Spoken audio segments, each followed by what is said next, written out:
Hello সবাইকে, আমি Ahana. Welcome back to my channel dream girl Lahu. আজ আমি তোমাদের সাথে যে ভিডিওটা শেয়ার করব সেটা একটা চ্যালেঞ্জ ভিডিও। আর এই চ্যালেঞ্জ ভিডিওটা হলো আমি আমার ফুল ফেস মেকআপ করব শুধুমাত্র ফিঙ্গার্স ইউজ করে, কোনো রকম ব্রাশ বা ব্লেন্ডার আমি ইউজ করব না। তো পুরো ভিডিওটা তোমরা দেখো, আর দেখার পর অবশ্যই আমায় কমেন্ট করে জানিও যে আমি চ্যালেঞ্জটাতে পাস করেছি নাকি ফেল করেছি। তো বেশি বকবক না করে চলো ভিডিওটাকে স্টার্ট করি। তো ফার্স্টেই আমি আমার ফেসটাকে ক্লিন করে রেখেছিলাম। তো এরপর আমি নর্মালি ময়শ্চারাইজার অ্যাপ্লাই করে নিচ্ছি। মেকআপ করার আগে আমাদের স্কিনকে ময়শ্চারাইজ করা কিন্তু খুবই ইম্পর্টেন্ট। সেটা তুমি হাত দিয়েই মেকআপ করো আর ব্রাশ দিয়েই মেকআপ করো না কেন, স্কিন যত ভালো প্রেপ করা হবে তত কিন্তু মেকআপ ভালো হয়। তবে আমি জানি না আজকে আমি কি মেকআপ করতে চলেছি, আমি নিজেও জানি না হাত দিয়ে আমি কতটা ভালো মেকআপ করতে পারবো কি পারবো না। যাই হোক, ময়শ্চারাইজারটা আমি মোটামুটি অ্যাপ্লাই করে নিয়েছি। এবার প্রাইমার হিসেবে আমি অ্যাপ্লাই করছি অ্যালোভেরা জেল। আমার মনে হলো যে অ্যালোভেরা জেল লাগালে আমার স্কিনটা আরেকটু বেশি স্মুথ হবে, আর স্কিন যদি স্মুথ থাকে তাহলে ফাউন্ডেশনটাও অ্যাপ্লাই করতে আমার সুবিধা হবে।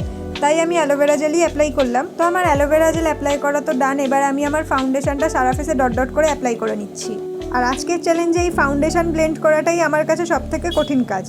তো আমি এই প্রথমবার এরকম কোনো চ্যালেঞ্জ নিয়েছি মেকআপ নিয়ে। তো আমার তো মনে হচ্ছিলো আমি সব জিনিসগুলোকে ওয়েস্ট করব, কিন্তু তাও গলায় একটু অ্যাপ্লাই করে নিয়েছি ফাউন্ডেশন। আর তারপর আমি আঙুল দিয়ে ড্যাবিং মোশনে ব্লেন্ড করার চেষ্টা করছি।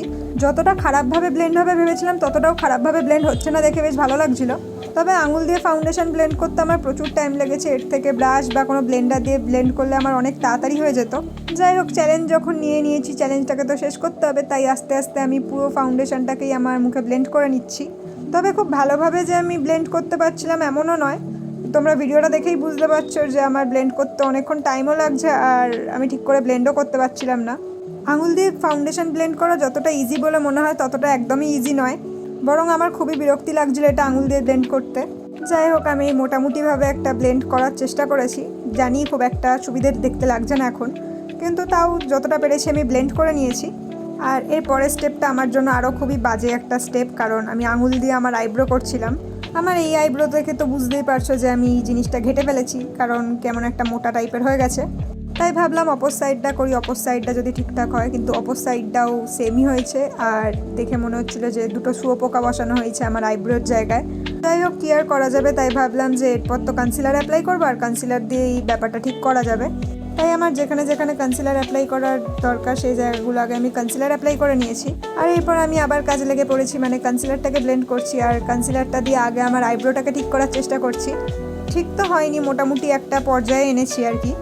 সেমভাবে আমি আমার অপর দিকটাও ঠিক করার চেষ্টা করেছি, আর আগের থেকে ঠিক জায়গাতে এনেছি বলেই মনে হয় আমার। আর এরপর আমি পুরো কনসিলারটাকে আঙুল দিয়ে ব্লেন্ড করে দিয়েছি। আমি বেশিরভাগ সময় আঙুল দিয়েই কনসিলার ব্লেন্ড করি, তাই এই পার্টটায় আমার তেমন কোনো কষ্ট হয়নি। আর আঙুল দিয়ে কনসিলার ব্লেন্ড করলে বেশ ভালো একটা কভারেজ পাওয়া যায়। তবে আমি এই জায়গাগুলো কেটে দেবো, কারণ অনেকটা বেশি লং হয়ে যাবে না হলে ভিডিওটা। কিন্তু তোমরা ভেবো না যে আমি কোনো চিটিং করেছি, আমি কোনো চিটিং করিনি। তো আমি সবটাই আঙুল দিয়েই ব্লেন্ড করেছি। তো চলো নেক্সট পার্টে চলে যাই। তো নেক্সট পার্ট হলো কন্ট্যুরিং, আর কন্ট্যুরিং করে নিচ্ছি আমি আমার নোজে, চিকসে, তারপর একটু কপালেও কন্ট্যুরিং করেছি।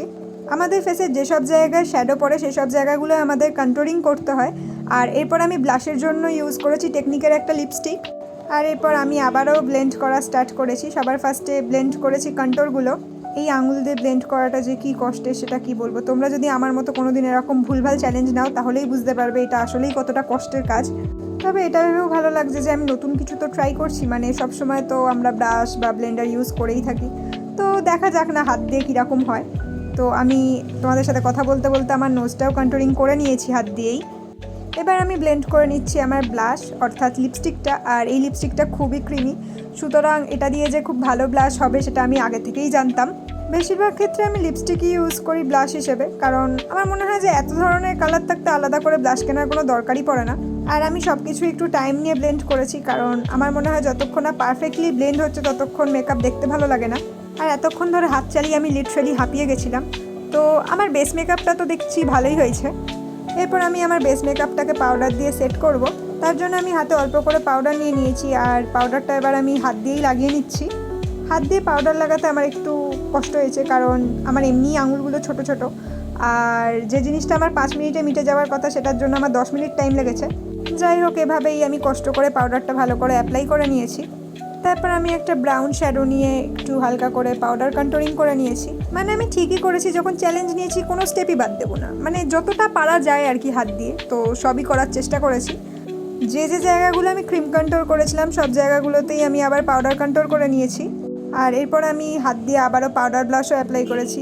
ওই একটা পিঙ্ক আইশ্যাডোকেই আমি পাউডার ব্লাশ হিসেবে অ্যাপ্লাই করে নিয়েছি।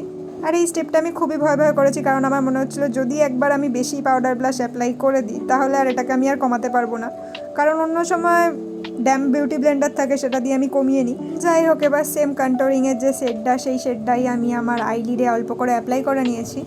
এরপর আঙুল দিয়েই আমি আমার লোয়ার ল্যাশ লাইনেও সেম শ্যাডোটাকে অ্যাপ্লাই করে নিচ্ছি। এরপর একটা শিমার শেড নিয়ে নিয়েছি আর শিমার শেডটাকে আমি আমার আইলিডে ভালো করে অ্যাপ্লাই করে নিচ্ছি। দুটো আইলিডেই আমি সুন্দর করে শিমারটাকে অ্যাপ্লাই করে নিয়েছি। এরপর আঙুল দিয়ে আমি আর মাস্কারা লাগানোর রিস্ক নিইনি, তাই জন্য একেবারে হাইলাইটিং পার্টে চলে গেছি। এরপর যেসব জায়গাগুলো আমাদের হাইলাইটিং করার দরকার সেই সব জায়গাগুলো আমি ভালো করে হাইলাইটিং করে নিচ্ছি। আর আমি বেশি বেশি করেই হাইলাইটার লাগিয়েছি যাতে কারেন্ট চলে গেলেও আমার মুখটা আলোর মতো চমকায়। আর এখন আমি জাস্ট ভাবছি যে মেকআপটা করতে করতে আমি হাঁপিয়ে গেছিলাম, আর এখন আমি ভয়েস ওভার দিতে দিতে হাঁপিয়ে যাচ্ছি। মানে ভিডিওটা দেখে তোমরা আন্দাজও করতে পারবে না যে আমি কতক্ষণ ধরে এই মেকআপটা করেছি। যাই হোক, এবার ইনার কর্নারটাকে হাইলাইট করার পর আমি অ্যাপ্লাই করে নেব লিপস্টিক। আর লিপস্টিকের জন্য আমি ইউজ করেছি একটা ব্রাউন কালারের লিপস্টিক, যেটা আমি আঙুলের সাহায্যেই অ্যাপ্লাই করে নিচ্ছি। কিন্তু আমার মনে হচ্ছে ব্রাউন লিপস্টিকটা এই লুকটার সাথে ঠিক যাচ্ছিল না, তাই টেকনিকের যে রেড লিপস্টিকটা আমি ব্লাশ হিসেবে ইউজ করেছিলাম সেই লিপস্টিকটাই আমি এর ওপর অল্প করে অ্যাপ্লাই করেছি। আর এখানেই আমি আমার চ্যালেঞ্জটাকে শেষ করছি। এবার তোমরা দেখে বলো তো যে আমি কি চ্যালেঞ্জটায় পাস করলাম নাকি ফেল করলাম। আর এত অবধি যদি তোমরা ভিডিওটা দেখে থাকো তাহলে ভিডিওটাতে অবশ্যই একটা লাইক করে দিয়ে আমার চ্যানেলটাকে সাবস্ক্রাইব করে দাও। টাটা।